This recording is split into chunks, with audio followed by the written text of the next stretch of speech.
Deși pentru mulți dintre noi 2020 a fost un an chinuitor, ca să zic așa, au luat foc chestii, a venit pandemia, au murit oameni și așa mai departe, eu nu am de gând să mă axez acum pe ce s-a întâmplat rău în anul ăsta.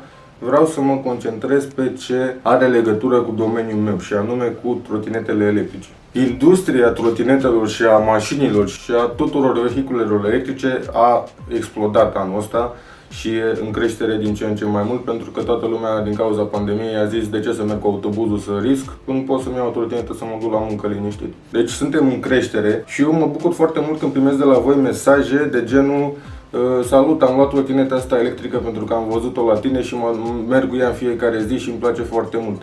Bravo, că eu pentru asta am făcut canalul ăsta de YouTube, ca să primesc genul ăsta de mesaje.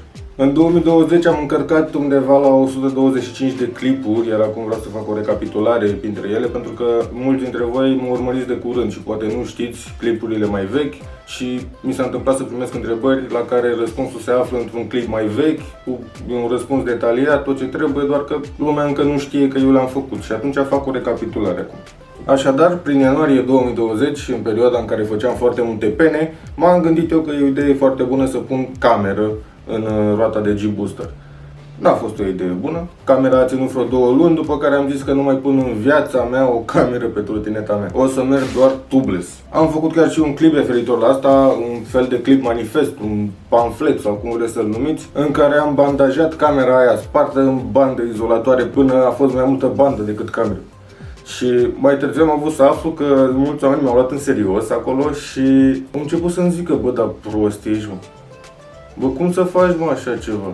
Am frigiderul plin, m-au trimis la origini, asta este. Eu sunt prost, voi să fiți sănătoși. După care a început problema cu suspensia. Nu o să mai explic acum că e o poveste lungă, dar prima dată am încercat să o repar cu un adeziv de la Dedeman. M-am gândit eu în capul meu că ar fi o idee bună. Ei, n-a ținut, n-a fost o idee bună, deci nu mai e nevoie să încercați și voi. După aia am făcut un tutorial despre cum se schimbă suspensiile pe G-Booster, le-am schimbat între ele ca să mai trag de timp până inventez una bună. Iar câteva luni mai târziu am început chiar să reușesc. Prima dată cu un elastomer prea moale, a doua oară cu un elastomer care este ce trebuie și îl folosesc și acum. În prezent pot să zic că sunt undeva la 90% mulțumit de suspensiile mele, mai am o chestie pe care vreau să încerc, dar asta pe viitor. Prin februarie am filmat un tutorial cu Traian care mi-a instalat semnalizări pe G-Booster, apoi am început să mai fac niște mini-tutoriale despre cum se curăță trotineta, cum se instalează filete noi pe trotinetă, cum se merge corect pe trotinetă, cum se rezolvă problema când aburește viziera și așa mai departe. Cele mai apreciate tutoriale am văzut că sunt cel cu reglajul frânei mecanice și cel cu reparația unei pene la cauciuc cu tubeless. Apoi au urmat câteva review-uri. V-am prezentat SpeedXman 8, la care am făcut și un test drive. V-am prezentat SpeedXman 8 Ultra Pro, la care am făcut și un test de rezistență de curând. V-am prezentat SpeedXman 9, la care am făcut și un test de autonomie și am mai făcut câteva clipuri cu comparații între trotinete, pentru care am fost din nou înjurat și iară mi s-a umplut frigiderul și am fost trimis înapoi la origine. Mai departe am construit o bicicletă electrică dual motor din piesă la mâna a 5-a, cred. Am construit o presă hidraulică, o mini presă hidraulică din niște rafturi de supermarket și un cric de 50 de lei. Am mai construit și o aripă mișto pentru roata spate la G-Booster, pe care a trebuit să o înlocuiesc după ce mi-a venit frâna hidraulică cu etrierul nou și a trebuit să fac alta. Acum am varianta finală, nu o să mai schimb. Acum câteva luni m-am dus la Cosmin în depozit că căutam o piesă, tot așa voiam să inventez nu mai știu ce. Era un dezastru acolo, deci am și filmat asta. Era un dezastru și zic, Cosmine, nu vrei să facem un atelier aici? Și el se uită în tavan, zice, ba da. Așa că am strâns toată mizeria aia, am instalat lumină caldă să nu ne ia depresia pe acolo, am organizat toate piesele de pe jos înlădite de la obor, furate de la obor. Am zugrăvit pereții cu gri, spoiți cu niște vopsea neagră de mâna lui Cosmin și cu niște portocaliu de mâna mea. Am montat un birou de lucru și cam asta a fost, gata, atelierul, dar mulți au înțeles greșit intenția noastră de a avea un atelier. Mulți au înțeles că acolo e de fapt service. Se numește atelier și este un atelier, nu este un service. La atelier facem ce vrem noi să facem. Cum ar fi, putem să facem un review la toate farurile Gasiron sau putem să inventăm o trotinetă electrică cu un bec. Putem să facem ce vrem noi acolo, că e un atelier. Ok, în mare cam asta a fost, restul clipurilor le găsiți pe canal, cum v-am spus, sunt undeva la 125. Acum am început să adaug și subtitrări la ele, o să adaug treptat subtitrări la toate clipurile, pentru că am văzut pe statistici că am urmăritori din mai multe țări, am primit mesaje de la oameni din Slovacia, din Polonia, din Filipine, parcă, care mă întrebau, dar ce zice acolo, că eu nu înțeleg și vreau să știu și eu cum repar aia. Se rezolvă, adaug subtitrări. Iar acum să vă spun ce urmează pe 2021. Să sperăm că pandemia asta nu mai durează mult. 4 trotinete, atâta vă spun. 4 trotinete, o să fie mai multe, dar eu vă spun, vreau să vă dau așa un teaser, nu știu cum să zic, un ceva acolo. O să fie Phobos de 72 de volți, atenție, și 7200 de wați.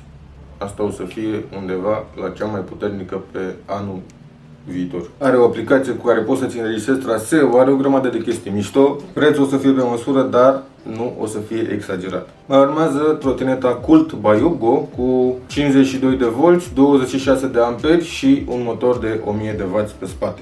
Chiar acum se fabrică SpeedXman 10, care are o carcasă, un design, să zicem, cunoscut la noi, dar are niște îmbunătățiri, are un sistem de pliere mult mai sigur, are niște chestii foarte mișto și o coloristică, 52 de volți, 21 de amperi și un motor de 800 de W. Atenție, cu baterie LG. Și mai urmează o trotinetă pe care eu o aștept cu nerăbdare, se numește Stun by Dr. Dre, adică eu. 52 de volți cu 20 de amperi și două motoare de 1000 de W fiecare. Știu că se putea mai mulți amperi, știu, sunt conștient, dar asta ar fi însemnat și o creștere a prețului și mi se pare că nu se mai justifică la un moment dat. Toate trotinetele astea sunt undeva la limita bunului simț de preț, adică nu depășesc, nu se plătește brandul, nu, sunt doar piesele de calitate asamblate, asta se plătește. Asamblare. Deci trotinetele astea vor avea cel mai bun preț de pe piață în raportul calitate-preț. Iar trotineta asta Stun, pe care am upgradat-o eu, seamănă cu a mea, dar are un design mult mai plăcut, are brațele pe aceeași parte, vine direct cu cauciucuri de 11, o să vedeți, o să fie frumos. În 2020 am ajuns de la 300 de subscriberi la 1000, iar în 2019 am început canalul. Asta înseamnă că munca mea n-a fost degeaba, dar îmi pare rău că n-am făcut clar de la început un lucru, și anume, eu îmi rezerv dreptul de a vorbi pe canalul meu despre ce vreau eu. Asta include și anumite mărci de trotinete și pot să vorbesc și despre un pom de pe stradă, absolut ce vreau eu, pentru că este canalul meu. Review-urile pe care le-am făcut au fost numai la trotinete pe care le-aș fi cumpărat eu personal. La mine nu vine nimeni să-mi zică: ia trotineta asta și fă un clip pozitiv despre ea și uite, îți dau banii ăștia după aia. Nu. Dacă eu consider că o trotinetă merită să-mi pierd timpul cu ea, să o filmez, să îi fac un review, foarte bine, îi fac un review. Dacă nu, asta este. Eu nu fac munca asta pentru a pune lucruri proaste într-o lumină bună. Eu fac munca asta din plăcere, din asta a început canalul. Dacă vă uitați la clipurile mele de la început, din 2019, o să vedeți cum s-a pus baza acestui canal. Din scârba de a ieși din casă în aerul ăsta poluat. Așa am început să fac YouTube. Încă mi-e scârbă să ies afară, să miros gaze de eșapament. Deci munca mea pe asta se bazează, review-urile mele sunt sincere, tot ce spun de fapt este sincer, pentru că mi se rupe.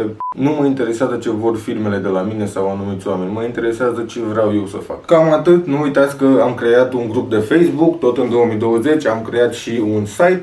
Bine, la site mai e de muncă, dar aveți puțină răbdare cu mine că chiar nu am timp să le iau și să le fac și clipuri și review-uri și editare și site. O să scriu mai mult și pe site. Momentan e doar un articol scris, pentru că atât am avut timp să fac.